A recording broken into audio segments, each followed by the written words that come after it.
Dr. Bautista will testify on the criminal negligence of the Aquino government in relation to the Yolanda or Typhoon Haiyan tragedy. Good afternoon, Ms. Witness. Ms. Witness, kindly state your personal circumstances. I am Dr. Efleda Bautista. I am a retired professor, and I'm an activist, and I'm the chairperson of People Surge. People Surge is an alliance for Haiyan or Yolanda survivors. So we have, in 2 months after Yolanda, 2,000 of ourselves, the victims, came together in Tacloban to voice out our sentiments and to protest for the lack of assistance that the government gave us immediately after the onslaught of Yolanda. Ms. Witness, as president and as member of People Surge, are you saying that are you yourself a victim of Typhoon Yolanda? Yes, I am a resident of Tacloban City, and I was there when Yolanda hit Tacloban in Eastern Visayas. As you said, since you were there, could you kindly briefly illustrate for us what was it like during when Typhoon Yolanda struck your place, your area? You know, Eastern Visayas faces the Pacific, and we often have typhoons. And typhoons for us become so natural and so normal. And we would even, be happy when typhoons come because they only pass, one night, and the morning you have their felled papayas or bananas, and you're coming together and you eat, and you have chicken soup with papaya, young papaya. And so we would be happy. There are no classes and there are no offices. So we are together in the family. So we thought it was just going to be another typhoon. There was no signal whatsoever, no warning whatsoever that this was going to be a real deluge and this was going to kill a lot of people. So I was there in the house with 4 other siblings with their families, with their clan. We were packed in our building. Luckily, the building was surrounded by high buildings also. So we were saved from the strong winds. And we only had knee-deep flood.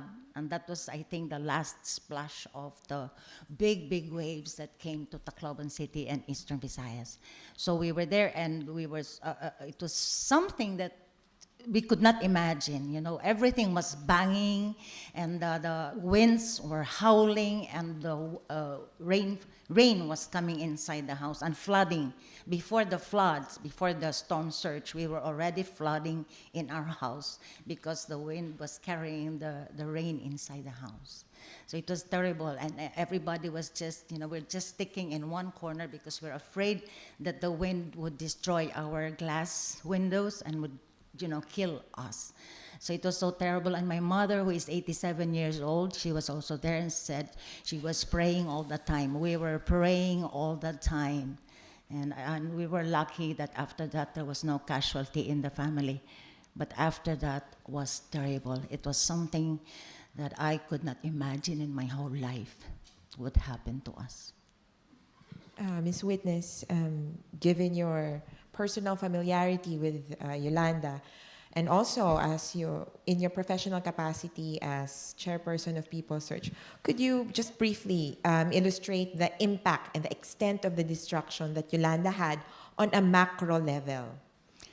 Yeah, as we came together, we also had feedback from each other coming from the different provinces. And we have realized that Yolanda has really devastated 9 regions out of the 15 regions in the Philippines. And in Eastern Visayas was the hardest hit, with 4 of the 6 provinces almost totally devastated. So after that, we found out, as reported by the government, that there were 6,000 people dead and more than 1,000 missing and 20,000 more injured. But later in our research, and we tried to also look around for answers to our questions because we could not believe that there were only 6,000 people dead. We found out through forensic reports that there were 18,000 that they have tried to examine, and we went to the Department of Health. We also were informed that they gave out 20,000 body bags, and nothing came back. They were all, packed in, and later it could not only be 20,000 because later there were 2 or 3 bodies in one bag. And even, after 6 months, as they were cleaning up the debris that were piling on the streets, they were still finding some dead people inside the debris. So this is so massive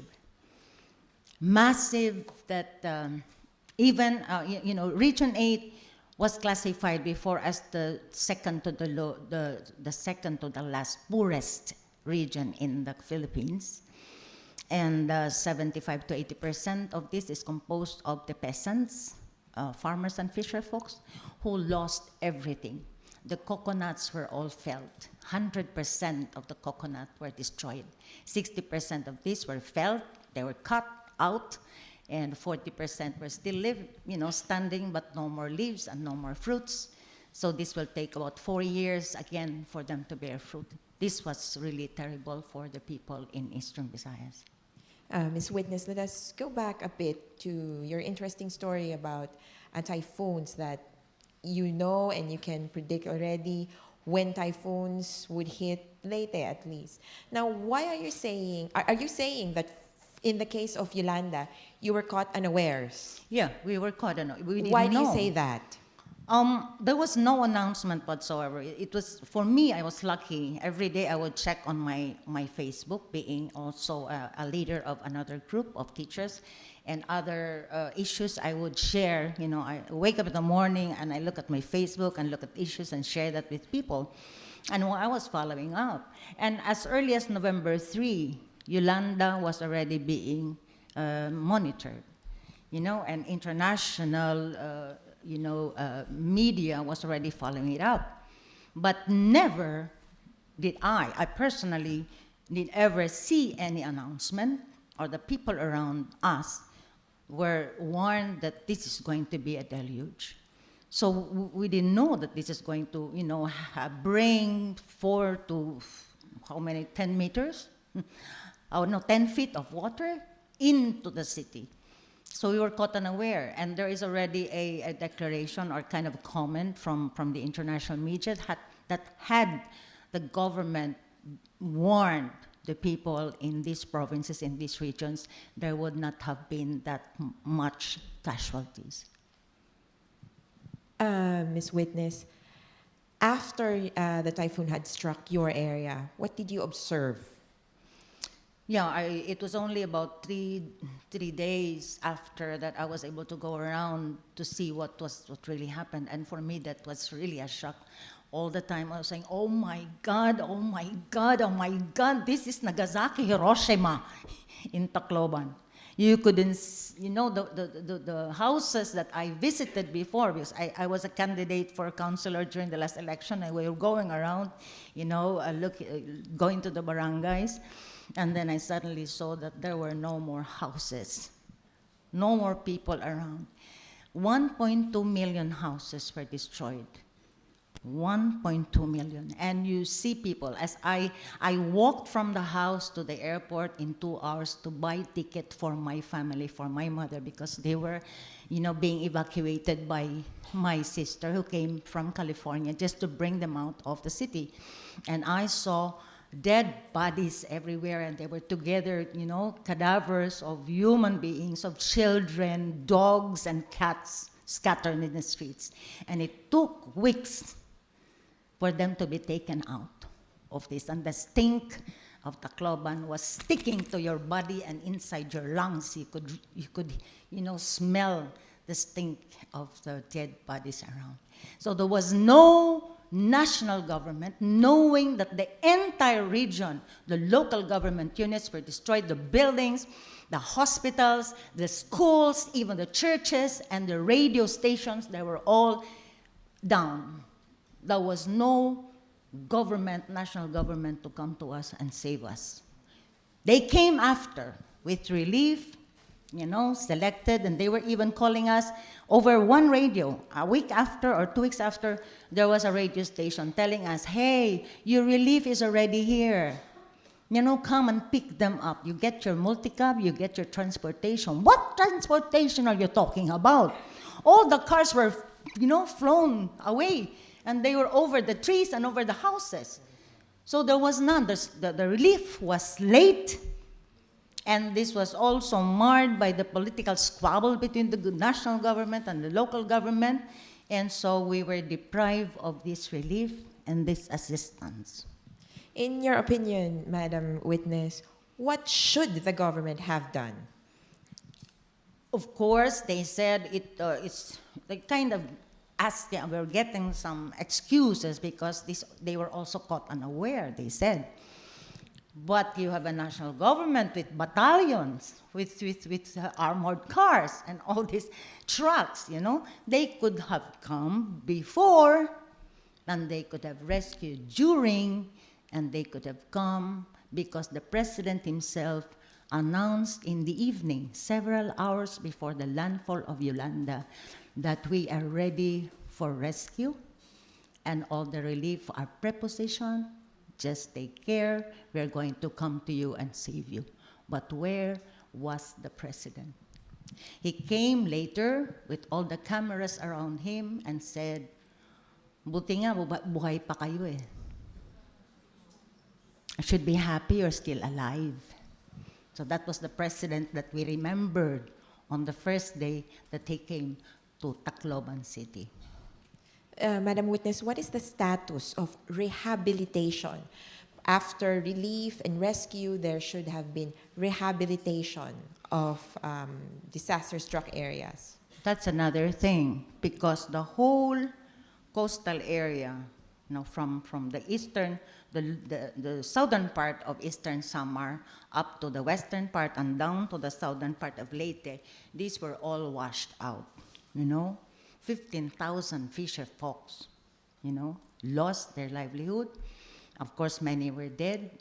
And, what did the government do? The first thing that they did, instead of rehabilitating, taking care of those people who don't have houses anymore, is to declare a no-build zone, meaning 40 meters away from the shore, you cannot build your houses anymore. No build zone. So what they did at the start was just to give, people tents, around this. And then it took them a while to build bunk houses. These are bunk houses about 7-8 square foot to put people in. And these are 24 bunk houses. Houses in one row, and they were saying this cost 1 million, one row of bunk houses, and the actual price was actually only 200,000 because they're made of cocoa lumber and plywood and roof. So people from the tents, they stayed for some time in the tents with no water, no light. That's why there was an accident where a whole family with 6 children were dead because their tent caught fire. So, it was only later when the Pope was coming that the tents were, they were dismantled and they were brought to the bunk houses. So bunk houses are there, they're still there, and there are still thousands of people living in these bunk houses because they cannot find a permanent relocation area. So they're transferred from the tent to the bunk houses and to temporary settlements because there is no area where they can build permanent houses for the victims. This is the kind of rehabilitation we have. And the czar, Lacson, who was assigned as the rehabilitation czar, was able to come up with a master plan after 10 months with about 700 billion budget, but he could not move because the president could not approved that immediately. Now it's approved, and it's there, but majority of the money goes to the infrastructure, to the building of big, beautiful municipal halls and barangay halls, roads, bridges, but not to the survivors who are still living in the bunkhouses. That is the kind of rehabilitation of the government. Thank you, Ms. Witness, for having laid down the extensively, if I may say, government neglect and failure with regard to the Yolanda tragedy. But, Ms. Witness, has there ever been a time that you personally asked the president or the government, petitioned them regarding your concerns? Yeah, at the time that we organized the People's Surge, 12,000 of us gathered in Tacloban City in a building, in one school, in a basketball court. That was the only building we could, go into. And we had this rally, but we were not heard because there is no electricity, no coverage, no network, so we had to go to Manila. 13 of us representing the People's Surge. The first thing we did was to go to Malacanang with our petition. 17,000 people, survivors, signed the petition asking for 40,000 immediate cash, pesos, 40,000 pesos. That was supposed to be a budget equivalent to 2 months because at that time, the prices were so high. You could imagine a liter of gasoline, which was before 50 pesos, it was already 150 pesos or 350 pesos per liter, So the government had no control of the prices. They did not control the prices. So that is the neglect also of the government, aside from the fact that they could not install water, electricity, and network that we needed at that time. So we went to Malacanang to present our petition for 40,000 cash and to scrap the no-build zone to allow us to go back to our homes, and also for the continued relief because they were stopping the relief already. But the president did not give us any minute of his time. The day after, there was a forum among students, and there was one survivor, a student there, who asked, Mr. President, why is it that you did not let the survivors go into your house, into the Malacanang? I said, they could come here. They could afford to come here. They could just have taken care of their lives in their own towns. And that was quoted, and that was, the article was published. So this, Ms. Witness. we felt so bad that this is how the president has treated us. And then we want also to other agencies, to the DSWD also, pleading, but there is no answer until today. And the worst thing is we had been red tagged at the start, that we are just pawns of NPA and communists, and these people, they are just destabilizers, and they are lazy. And the worst thing that they could say is that we are lazy, and these are farmers and fisher folks who had been farming all their lives so that we'll have food on our table. Thank you, Ms. Witness. But now, why have you come before this tribunal? We have done everything. We have made rallies. We have gone to DSWD to demand relief. People go there, the farmers go there, and they are just told, hey, you are not a part of the 50-kilometer radius of Yolanda, so you don't have any budget for relief. We go to agencies, we plead, we petition, we even went to Congress for assistance, and nothing is coming to us for any assistance. So we are pleading this tribunal. We are presenting our case so that somehow, someday, our government, especially our president, will have this accountability for the criminal negligence for the handling of Yolanda and other disasters, in fact, in this country. Thank you so much. Thank you, Dr. Bautista. No more questions. Now ready for questions from the jury.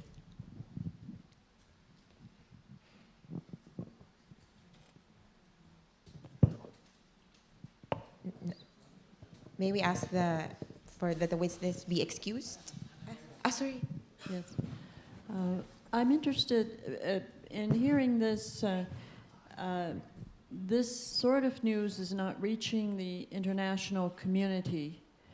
And I'm interested in how you have made attempts to to reach the international community yourselves to tell this part of the story you're sharing this afternoon, and whether you think that that would do anything to put pressure on your own government. Yeah, in fact, as early as last year, September last year, or March, or when was that, June, or I can't remember anymore, People Surge was invited to Thailand for the Asia Pacific Women's Conference, and there we already shared, our experience, and it was more to inform people that climate change is real, and it impacted already on the Philippines, and also to get support, for assistance, at the same time to tell them about what was happening in terms of the, slow relief and all these problems that we were having. And then later we were invited to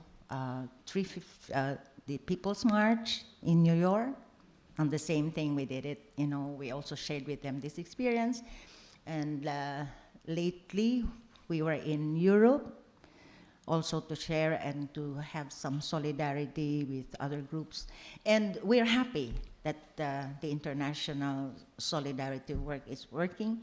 And even at the time when we had our first anniversary, they had solidarity statements, and they were there to help us, not only for funds and relief, but more, to give us the support in this struggle.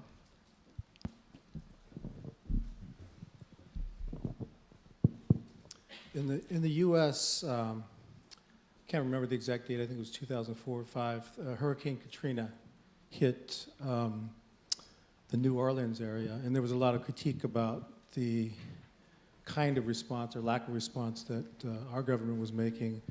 But there are particular issues around people's designs on the land, so that particular areas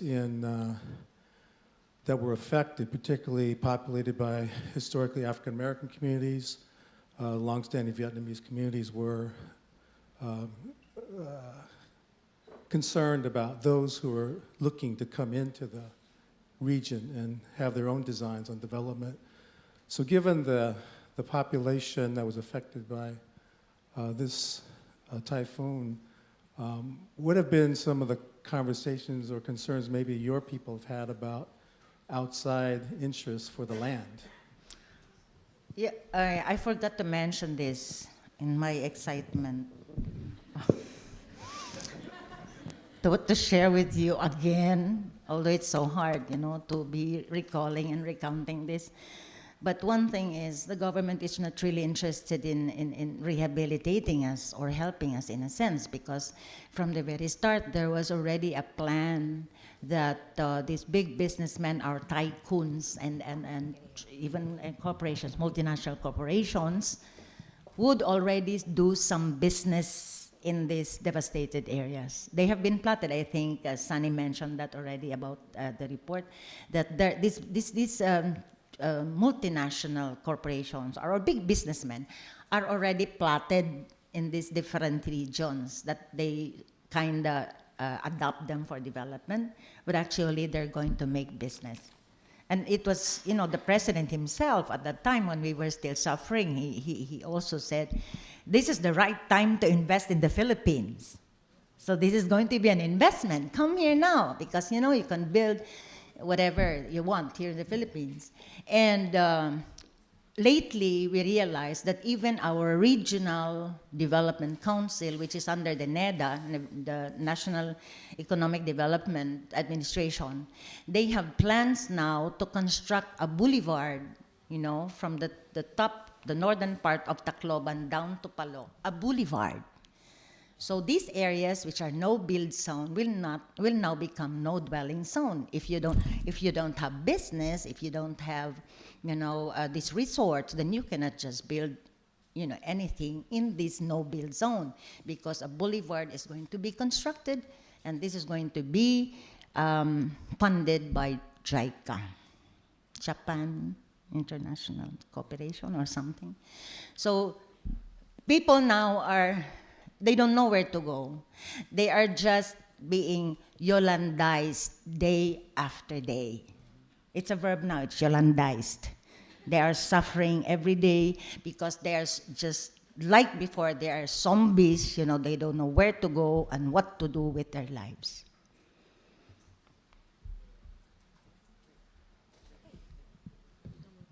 Yes, Your Honor. Dr. Bautista will be the last witness for the second ground violation of economic, social, and cultural rights. Before we present our evidence for the third ground, may we request for a recess?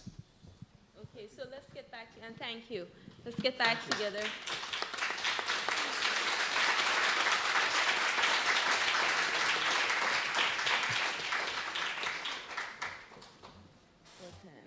Let's get back together at 10 minutes past 4.